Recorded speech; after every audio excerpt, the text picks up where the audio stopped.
Ang kwento ni Tomby.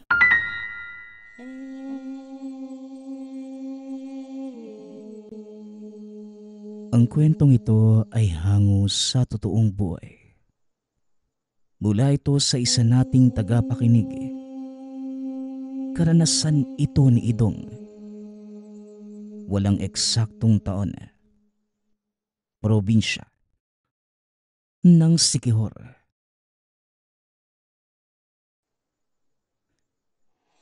Nang mga panahong ito, nakatira si Santino kay Lolo Atoy. Tuwing bakasyon, umuwi ito sa kabukiran para matulungan ang matanda. Ang mga obligasyon: pakainin ang alagang hayop, linisin ang bakuran at siguruhing may tubig ang mga tapayan. Matapos naman ang mga gawain, nakaugalian na ni Santino na maglakad-lakad sa kagubatan para manguha ng kahoy na panggatong at kung anong prutas na madadaanan. Nandito ka na naman pala. Mamimitas ka ba uli ng mga prutas? O Tatang Mando, kayo po pala. Kung may madadaanan po kong prutas, aba opo. Pero ang totoong sadya ko dito, yung mga panggatong po na kahoy. Kayo, ano po bang ginagawa nyo rito?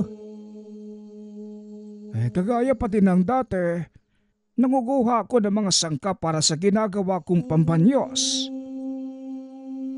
Ganun po ba? Tulungan ko na lang po kayo.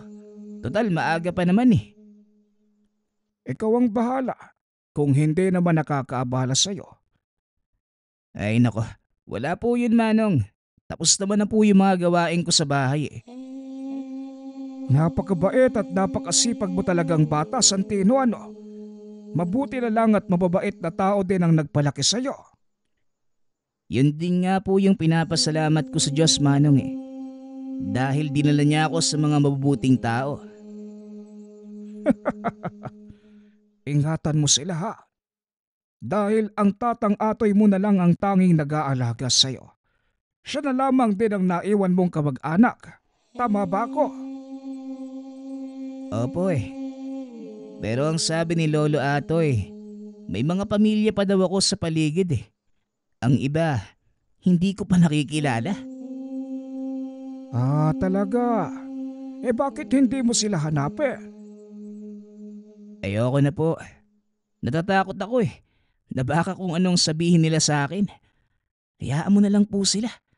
Kung talagang dumating yung oras na magkakilala kami, di saka ko pa lang sila babatiin. Kung sabagay, tama ka nga naman. O siya, sapat na siguro itong mga dahon ng uringon. Bakit hindi mo ako samahan doon sa bandang tuktok sa susunod? Bala kong manguha ng lampuya at luyang dilaw. Doon lang tumutubo ang mga yon. Sige po. Basta sabihan nyo lang po ako ha. O di kaya naman, daanan nyo ako sa bahay. O sige, sasabihan na lang kita. O siya, aabutan ka na ng dilim sa daan. Magmadali ka na. Oo nga po pala. O sige, mauna na po ako ha. Pag-uusap ng dalawa. Dali-daling umuwi si Santino. Bit-bit ang mga kahoy na inipon. Pagkarating sa tahanan, naroon din si Tatang Atoy. Buti naman at nandito ka na. May mga binili akong isda. Maaari mo bang linisin ang maluto na? Opo Lolo, ako nang bahala. Ilalapag ko lang sa likod itong mga kahoy. Kumusta nga po pala yung lakad ninyo? Mabuti naman. Ikaw ba? Kamusta naman dito habang wala ako? Ayos lang naman po Lolo. Kagaya pa din ng dati.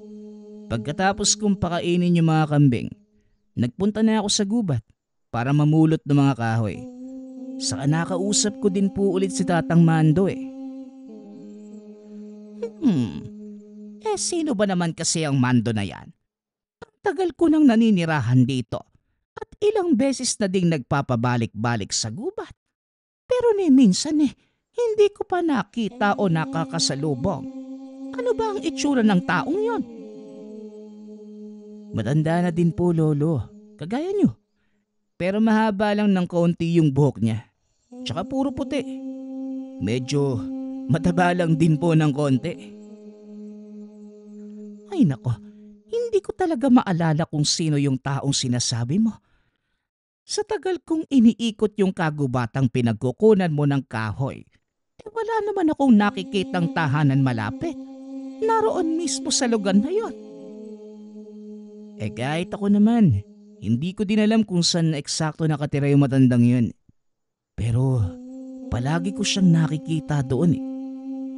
Ano naman ang ginagawa niya sa gubat? Nangunguha ng mga halamang gamot. Ginagawa niyang panghaplas na ibinibenta naman sa bayan. Ganun ba?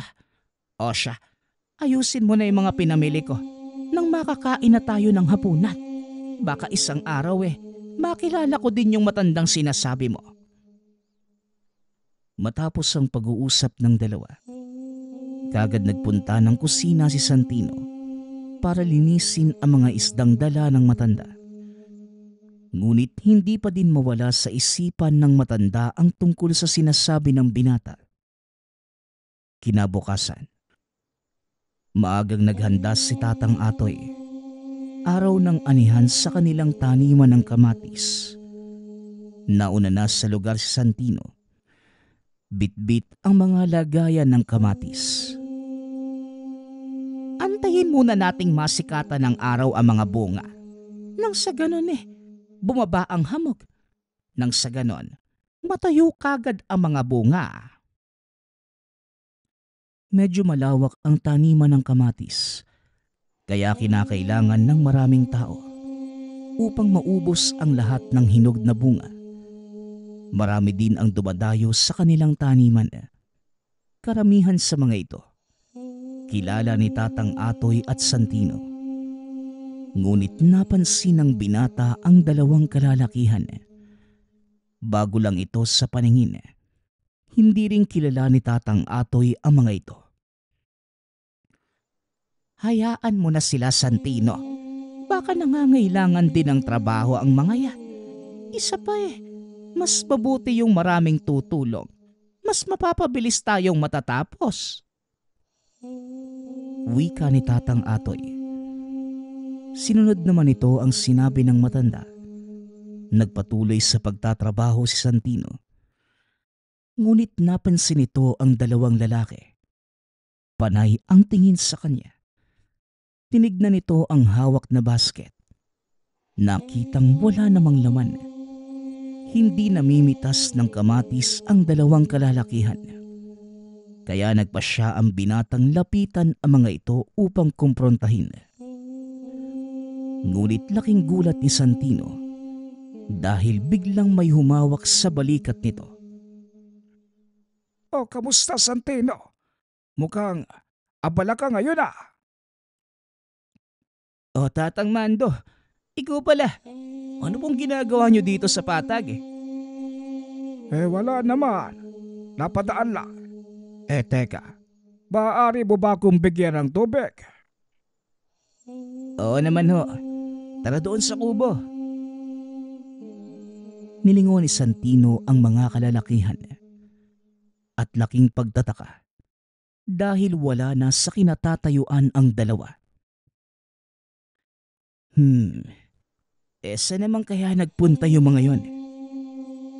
Sino ba? Yung dalawang lalaki? Opo napansin mo din pala sila, Tatang. Nakita kong kanina ka pa nila sinusundan. Kilala mo ba ang mga yon? Hindi po, Tatang Mga dayo lang din sigurong namimitas ng kamatis. Ganun ba? Siya. Doon na muna tayo sa kubo at ramdam ko na ang init ng araw sa batok ko. Wika ni Tatang Mando. Naglakad ang dalawa papunta sa kubo. Sinalubong naman ito ni Tatang Atoy. Olo, nandito pala kayo. Siya nga pala, may kasama po ko. Si Tatang Mando. Yung sinasabi kong kaibigang nakatira doon sa gubat. Hindi naman na nagsalita si Tatang Atoy. Salip, nakipagkamay lamang ito sa matanda. Bigyan mo muna ng maiinom at pagkain ang bisita mo. Tamang-tama, may dala kong kakanin. Dali-daling pumasok ng kubo ang binata upang ipaghanda ng pagkain ang bisita. Naiwan ang dalawa sa labas. Kinuha ni Tatang Mando ang pagkakataon upang kausapin si Tatang Atoy. Lingid sa kalaman ng binata na matagal nang magkakilala ang dalawa. Matagal na panahon ding hindi tayo nakapag-usap, Atoy. Kumusta ka na? Heto, kahit papano, nagagawa ko pang mamuhay ng tahimik at napalaki ng maayos si Santino. Santino pala ang ipinangalan mo sa bata. Sa nakikita ko, mukha ngang maayos ang pagpapalaki mo sa kanya. Mabait, magalang, at napakamatulungin. Taliwas sa naging ugali ng kanyang ama. Sinikap kong hindi pa marisa ni Santino ang buhay na meron ang totoo niyang mga magulang. Walang kaalam-alamang apo ko sa totoo niyang pagkatao. Yan ang dahilan kung bakit ako nandito, Atoy. Nasa tamang edad na si Santino. At anumang oras, maaari nang lumabas ang nakatago niyang katauhan. Kasabay nito, ang paglantad ng mga nilalang at taong gustong pumatay sa kanya. Alam mo yan simula pa lang. Alam ko, Mando. Sa nakikita ko, wala naman na ang banta ng panganib. Kaya hindi na rin ako nag-abala pang sabihin sa kanya ang katotohanan. Lingid sa kalawan ng dalawa na nasa likod na pala nila si Santino. Teka po, ano po ba yung pinag-uusapan ninyo? Wala naman, apo. O siya, pakainin mo muna ang bisita mo at titignan ko lang yung mga napitas na kamatis. Maya-maya lang darating na yung bibili ng mga yan. Dali-daling umalis si Tatang Atoy. Hindi na din ito pinigilan ng binata. Sa halip, inasikaso nito si Tatang Mando. Masyadong mailap si Lolo Atoy mo, ha. Mukhang hindi sanay makipagsalamuha. Ganun lang po talaga si Lolo. Kaya nga ako ang nakikiharap sa mga tao lalo kapag may kakausaping mga tao. Magaling ang ginawang pagpapalaki sa iyo ni Atoy, ha. At alam kong walang inilihim sa iyo ang matandang yon. Ngunit may mga bagay kang kailangang malaman, Santino. At siya lamang ang may karapatang magsabi nun sa iyo. Sige na, salamat dito sa kakanin. Babaunin ko na lang sa paglalakad. Kailangan ko nang bumalik ng bahay at may gagawin pa ako. Sa susunod na lamang ako magpapasama sa iyo sa kabilang bundok. Opo, pasensya na at medyo abala ako ngayong araw Mag-iingat po kayo, Tatang Mando. Matapos ang pag-uusap, umalis na ang matanda. Kinahapunan ng matapos na ang pag-ani. Kinausap ni Santino si Tatang Atoy.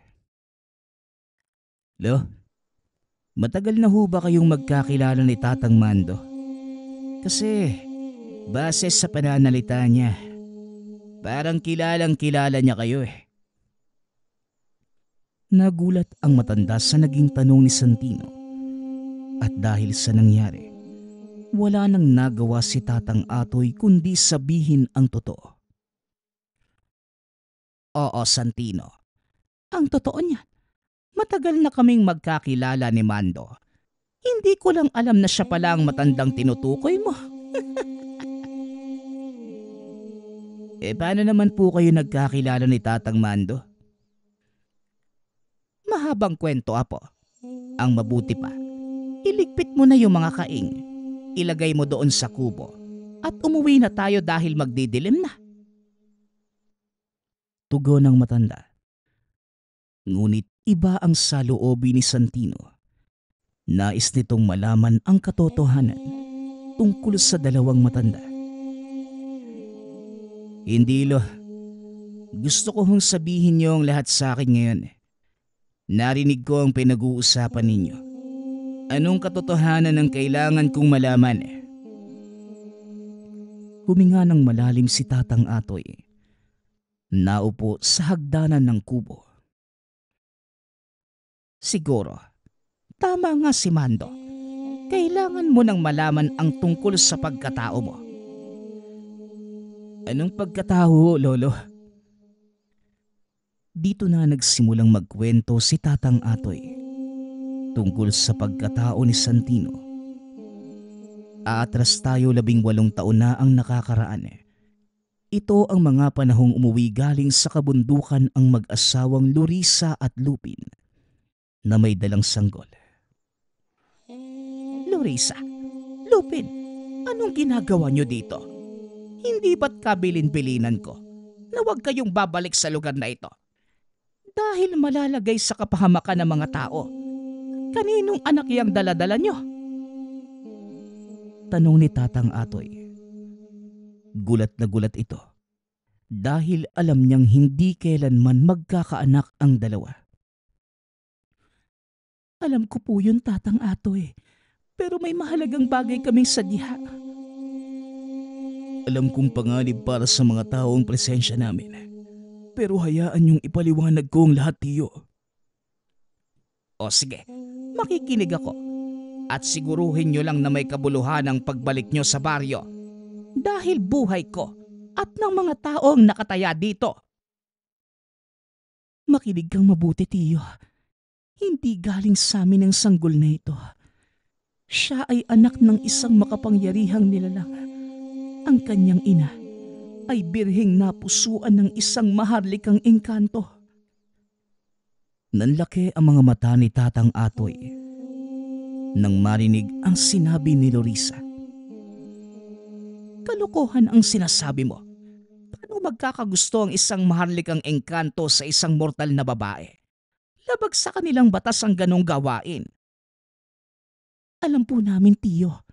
Kaya nga kami nandito dahil kailangang manatiling ligtas ang bata hanggang sa kaya na nitong ipagtanggol ang kanyang sarili. Sa oras na dumating ang batang ito sa tamang edad, kusang lalabas ang kanyang kapangyarihan.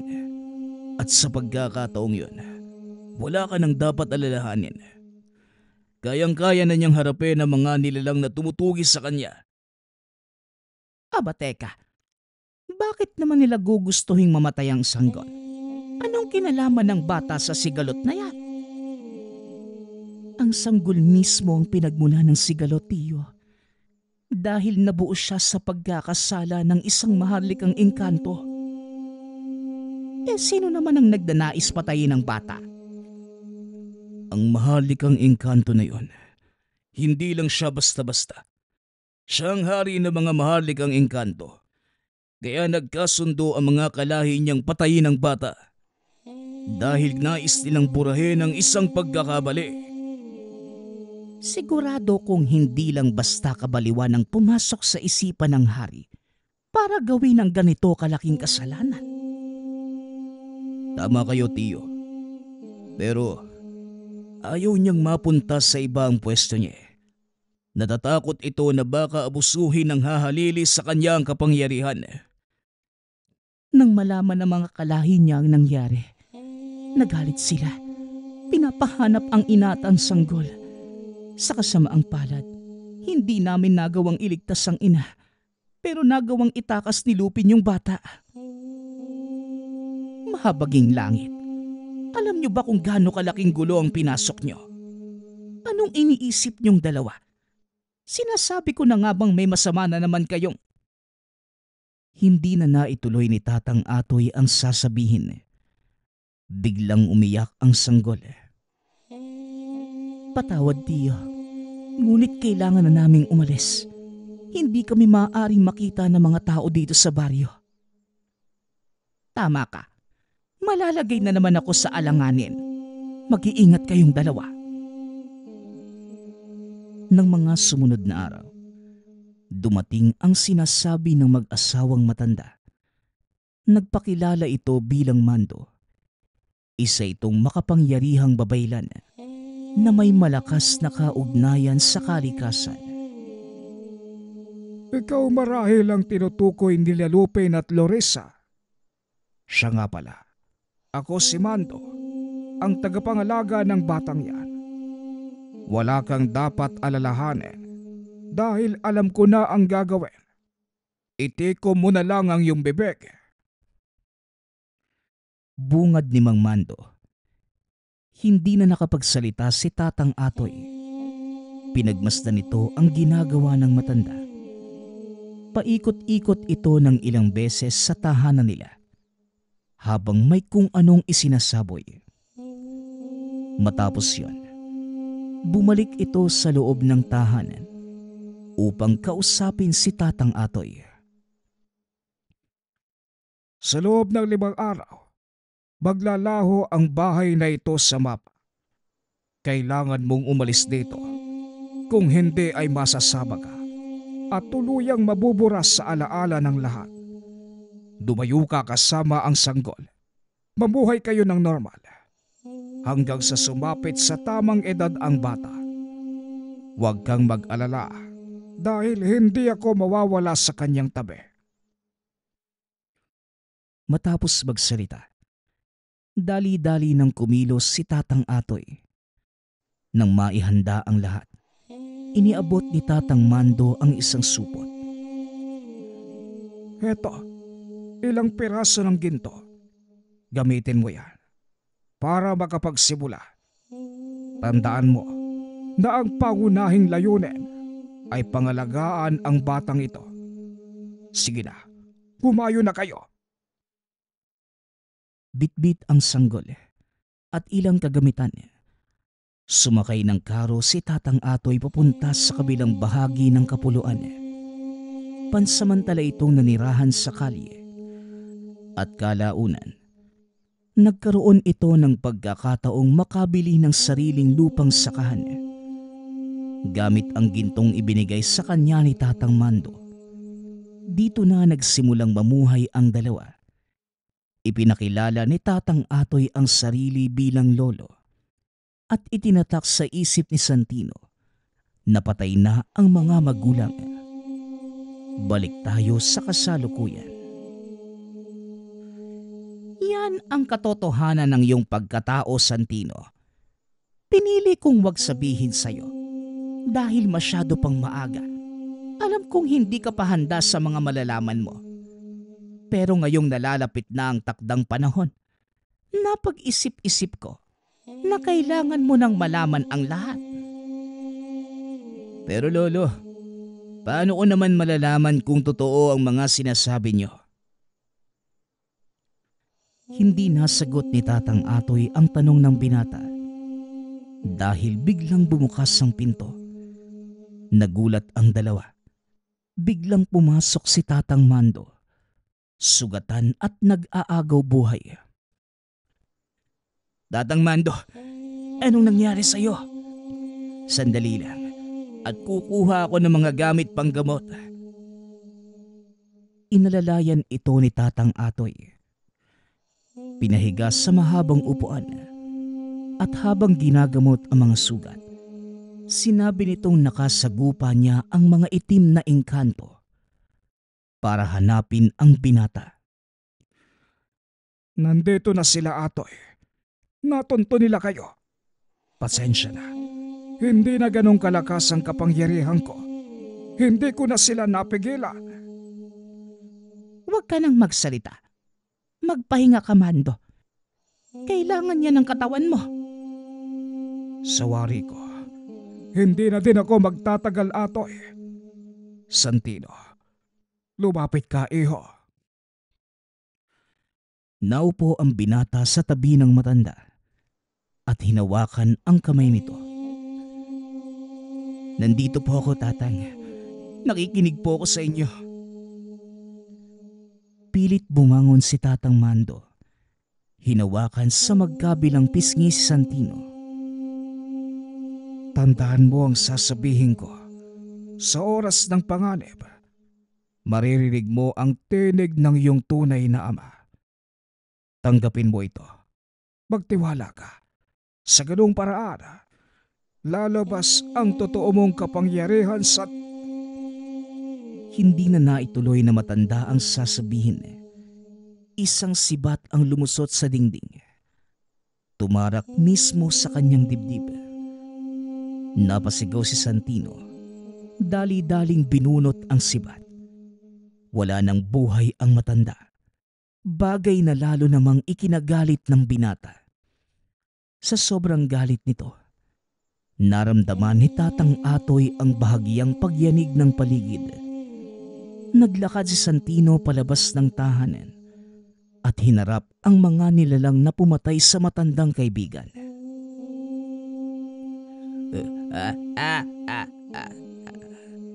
Tignan mo nga naman, ang bastardong anak ng hari.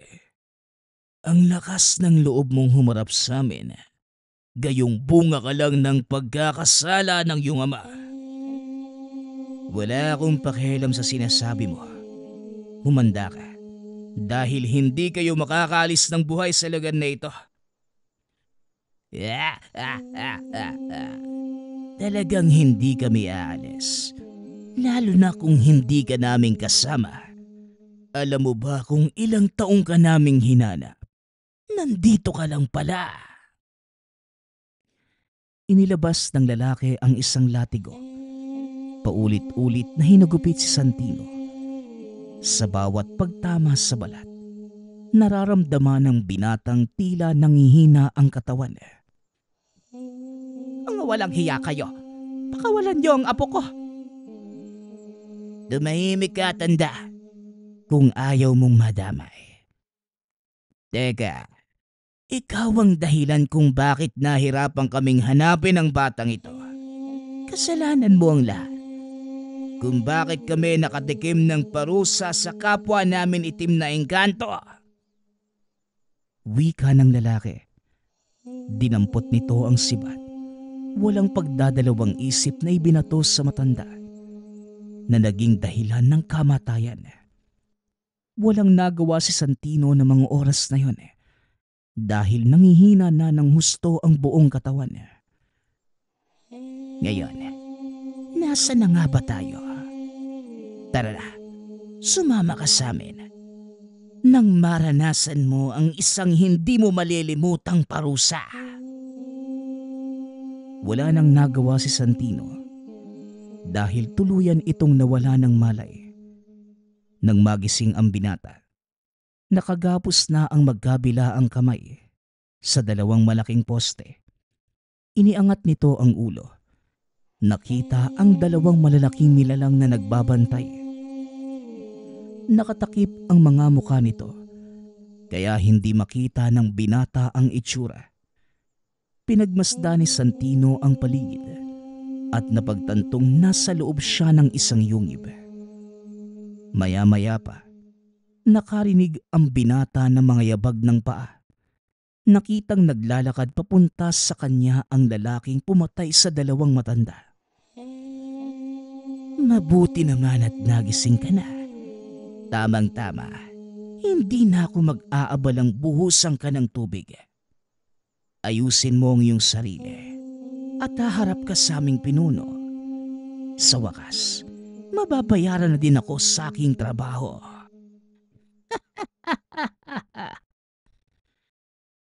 Nasaan ako?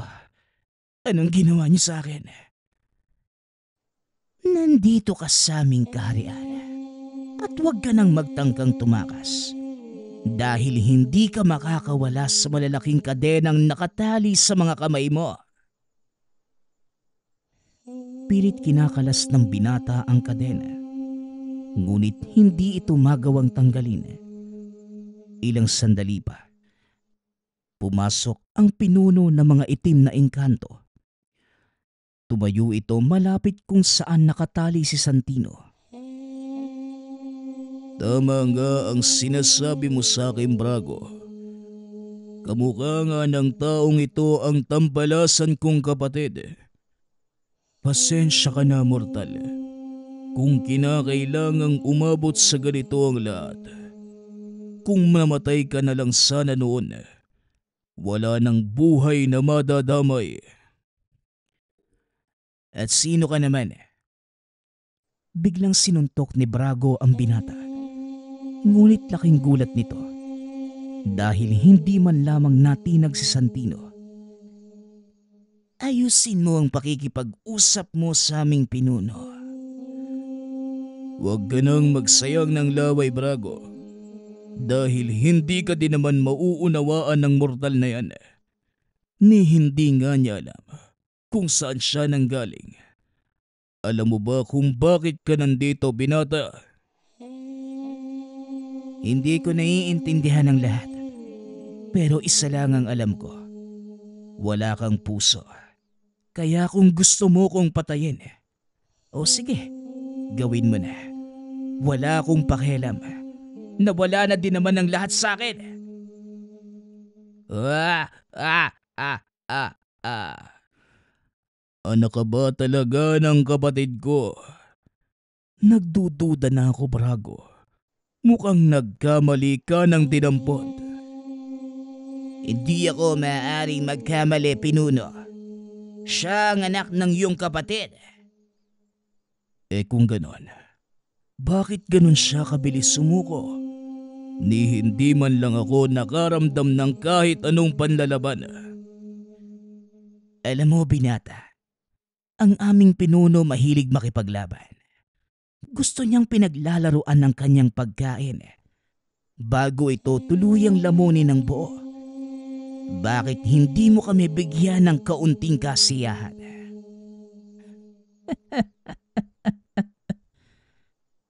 Kagaya ng sinabi ko, wala akong paki sa mga gusto niyong mangyari. Kaya gawin mo na kung anong gusto mo. Hindi yung ganong kadali. Lahat ng bagay sa mundo, pinaghihirapan. Kung gusto mong mamatay, kailangan mong patunayan na karapat-dapat ka. Hindi ikaw ang magtatakda nun. Siguro, kailangan mo ng kaunting pampagana. Biglang namuo ang usok sa paligid. Unti-unting nagpakita ang mga kaluluwa ni Tatang Mando at Lolo Atoy. Tatang Mando, Lolo Atoy, walang hiya ka. Anong ginawa mo sa kanila? Kinuha ko ang kanilang kaluluwa mula sa mundo ng mga tao. Magagawa ko kung anumang gustuhin ko sa kanilang dalawa. At kung hindi ka susunod sa kagustuhan ko, ikukulong ko ang kanilang mga kaluluwa at hindi sila makakatawid. Santino, huwag mo na kaming alalahanin. Isang karangalan na paglingkuran ng iyong ama. Tandaan mo lang ang sinabi ko. Tanggapin mo siya at maniwala. Doon palang lalabas ang iyong totoong kakayahan. Biglang ikinumpas ng pinuno ng itim na engkanto ang kamay. Namilipit sa sakit ang dalawang kaluluwa. Mamili ka, binata. Makulong dito ang dalawang kaluluwa o makatawid sila. Nasa iyo ang kapalaran nila. Walang hiya ka. Pagbabayaran mo ang ginawa mong ito. Pero paano mo gagawin yon? Wala kang ang kapangyarihan. At kung meron man, hindi mo alam kung paano ito palalabasin. Mukhang sinasayang mo lang ang oras ko. At ikaw, Brago, ang mananagot. Pero mahal na pinuno, sinunod ko naman po ang iniutos mo sa akin. Dinala ko ang anak ng inyong kapatid. Hindi siya ang anak ng aking kapatid. Dahil kung totoo man ang sinasabi mo, dapat kanina pa nagpakita ng lakas ang mortal na yan. O ikaw, huwag mo na akong pahirapan. Ilabas mo na ang totoo mong lakas. Hinagupit ni Brago ang binata. Ngunit hindi na nito iniinda ang sakit. Nakayuko lang na mga sandaling yon si Santino habang may kung anong ibinubulong. Kung talagang anak mo ko, bakit hindi ko nararamdaman? Ikaw hari ng mga engkanto. Hinahamon kita. Ipakita mo sa akin ang kadakilaan mo. Iparamdam mo ang iyong kapangyarihan. Ano yon? May sinasabi ka ba? O baka nagdadasal ka na? Ganyan nga. Sige, tumawag ka sa iyong ama at baka sakaling marinig ka niya. Hindi nagsalita ang binata. Ngunit sa kaloob-looban, inaantay niyang magsalita ang kanyang ama. Ngayon ko higit na kailangan ng lakas sa sinasabi nila. Kung talagang anak mo ko, at totoo ang mga narinig ko kinatatang Mando, alang-alang sa kaluluwa nila, magparamdam ka sa akin. Wika ni Santino. Ngunit wala pa ding nagparamdam. Nawala ng pag-asa ang binata. Inisip na lamang nito na marahil tama ang sinabi ng itim na engkanto. Maaari nagkamali si Brago nang sabihing siya ang anak ng hari. Ngunit ilang minuto ang nakalipas kung kailan nawalan na ng pag-asa ang binata. Isang boses ang narinig nito sa kanyang isipan. Susuko ka na ba kagad, bata? Hindi yan ang anak na inaasahan ko. Biglang napalingon ang pinuno ng itim na engkanto sa kinaroroonan ni Santino. Nakaramdam ito ng pamilyar na presensya. Mukhang nandito na ang tampalasan kong kapatid. Anong ibig mong sabihin? Nandito na ang hari. O mas sabihin, nandito ang kanyang anak. Wika nito, sabay turo sa mga kadena ni Santino. Nanlaki ang mga mata ni Brago nang makitang unti-unti itong nakakalas at kalaunan tuluyang naputol. Nang mag-angat ng tingin si Santino, biglang nag-iba ang kulay ng mga mata nito. Lumalabas din sa balat ng binata ang simbolo ng maharlikang engkanto. Hinila nito ang kadenang nakatali sa bisig. Inihampas kay Brago, dahilan para tumilapon ito papunta sa dingding ng kuweba. Tumayo ka. Lumaban ka. O baka matatanda lang at walang lakas ang kaya mo. Biglang nakaramdam na matinding takot ang pinuno ng itim na engkanto. Alam niya ang enerhiyang nagmumula sa binata. Walang iba, kundi sa hari ng mga maharlikang engkanto. Mukhang totoo nga ang sinasabi mo, Brago. Siguradong maaaliw ako sa pakikipaglaro sa'yo. Pagbabayaran niyo ang kalapastanganan sa kaluluwa ni Natatang Mando at Lolo Atoy. Dali-daling sinugod ng binata ang pinuno ng itim na engkanto. Ngunit humarang si Brago para saluhin ang pag-atake nito. Masyado kang mayabang. Hindi ako natatakot sa kakarampot na lakas na ipinapakita mo. Hindi lang ikaw ang may ganyang kakayanan. Itinulak ni Brago ang binata. Pinaulanan ng sibat. Gamit naman ng kadenang nakatali sa bisig ni Santino. Hinawi nito ang nagliliparang sandata. Matapos ay tumalon pa itaas. Bumulusok. Direkta itong bumagsak sa kinaroroonan ni Brago. Isang malakas sa suntok ang pinakawalan. Nagawa mang sanggain ang atake. Wala pa din itong nagawa sa lakas ng pagkakasuntok ni Santino. Tuluyang bumagsak ang katawan ni Brago. at nag-iwan ng malaking ukas sa lugar kung saan ito tumama. Halos hindi makilala ng pinuno ang alagad nang bitawan ito ni Santino. Dito na ito nakaramdam ng takot. Alam niyang hindi biro ang nangyayari.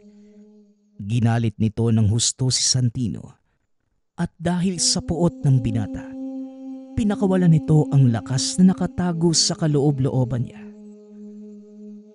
Tignan mo ang ginawa mo. Kung nakikinig ka man, pagmasdan mo ang bunga ng iyong kataksilan. Malaking kahihiyan para sa ating mga maharlikang engkanto ang ginawa mo. Isang mortal na nagtataglay ng kapangyarihan mo. Huwag mong sisihin si Ama sa mga nangyayari. Dahil may dahilan kung bakit ako isinilang. At alam kong hindi mo mauunawaan yon. Dahil masyado kang makasarili. Manahimik ka, mortal. Dahil hindi mo alam ang sinasabi mo. Wala kang alam sa batas naming mga maharlikang engkanto. Kailanman, hindi tatanggapin na mga kagaya namin ang isang tulad mo. Wala akong pakialam sa mga sinasabi mo. Ano naman ngayon kung hindi ako tanggapin ng mga kagaya mo? Hindi ko din naman gusto ang kung anong meron ako. At kahit kailan, hindi ko hinangad na maging kagaya nyo. Mortal ka, at alam kong balang araw, hahangarin mo rin ang kapangyarihan, kagaya ng mga kauri mong sakim. At sa oras na mangyari yon, hindi na ako magtataka. Sinisiguro ko sa'yo na hindi mangyayari ang bagay na yon.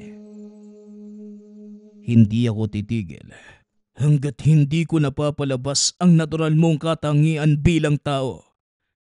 Sa susunod na pagkikita natin, mortal, tandaan mo, kailanman hindi ka magkakaroon ng puwang dito sa aming kaharian. Matapos magsalita, naglaho ang pinuno ng itim na engkanto kasama ang mga alagad. Kasabay nun, nakatawid na ng maayos ang kaluluwa ng dalawang matanda. Ngunit dahil sa binitawang pangako ng pinuno, lalong nagsikap si Santino para palakasin ang taglay na kakayanan. Hanggang sa mabilis na lumipas ang mga araw, buwan na taon. Yun ba talaga yung nangyari, Manong Santino? Baka naman pinaglololoko mo lang ako, ha? Kailan ba ako nagsinungaling sa'yo, Idong?